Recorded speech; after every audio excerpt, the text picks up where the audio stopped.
de las leyes fundamentales a la guerra. Hola amigos, hoy conoceremos un poco sobre la educación en Francia en 1880, la organización de un sistema nacional como servicio público, laico, obligatorio y gratuito. La escuela era un remedio para la injusticia social y no se tenía el ideal por un progreso en toda la sociedad. Se concibe la educación como un medio para una vida mejor. El 8 de marzo de 1880 se crea la Ley para la Enseñanza Superior. Se crea una reforma para la educación secundaria y así implementar la fundación de las escuelas abiertas para las muchachas. Se fundan las escuelas normales y el 9 de agosto de 1879 se crea la ley para una escuela normal para las mujeres. Se crea una reforma que es obligatorio de enviar a sus hijos entre 7 y 13 años a la escuela. Los conservadores rechazaban la gratuidad, la laicidad, la enseñanza de la religión se podía volver optativa y se daba la libertad de creencia del maestro que impartía la educación. Existían dos grupos sociales, los católicos o conservadores, que rechazaban la laicidad. El catolicismo en esa época era una doctrina política y social, y niegan que se puede concebir una moral independiente a la religión. Los republicanos creían en la moral autónoma, que puede haber religión sin iglesia. Las escuelas se debían encontrar lejos de las iglesias. Se decía que esto afectaba en las costumbres como en las creencias. La universidad se vuelve autónoma, dando el principio de laicidad. Más tarde se hace la separación de la iglesia y el Estado, y el clero se resiste por miedo. Les presentaré un pequeño fragmento del discurso que nos ofrece Jules Ferry, el cual se titula "Que la mujer pertenezca a la ciencia o que pertenezca a la iglesia". Este pequeño discurso hace conciencia a las personas y que se quiten la ideología del machismo, ya que Ferry nos decía en su discurso que a la mujer no se le daban ciertos privilegios. Tiene que haber una igualdad en la educación. También la mujer tiene que darle una conciencia y una preparación para que sea libre de tomar decisiones.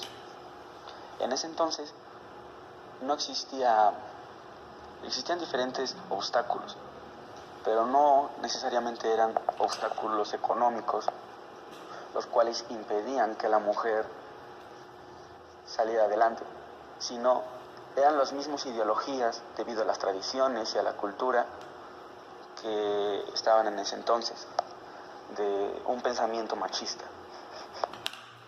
A la mujer se le tenía controlada con las diferentes ideologías que la iglesia les proporcionaba.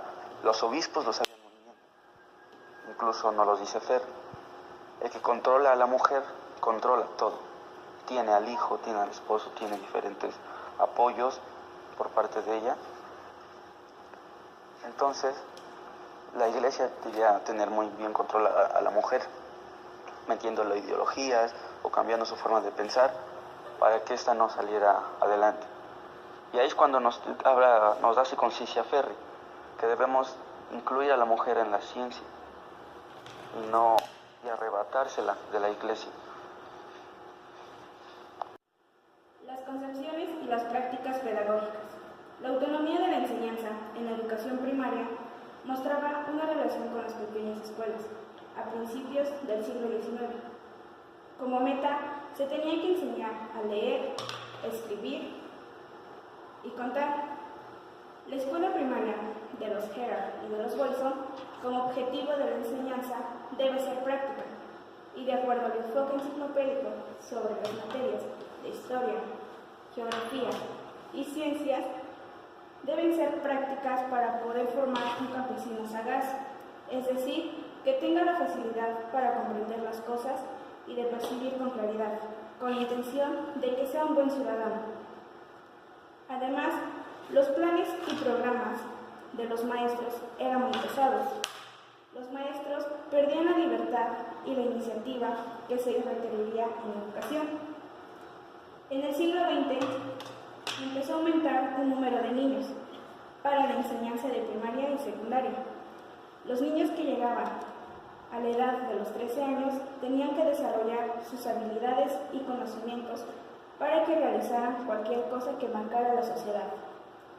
La doctrina de la enseñanza primaria tenía que ser perfecta para poder proceder a un conocimiento intuitivo y asimismo los niños desde pequeños tenían que experimentar con objetos sensibles, con la intención de ir formando un conocimiento desde una edad pequeña.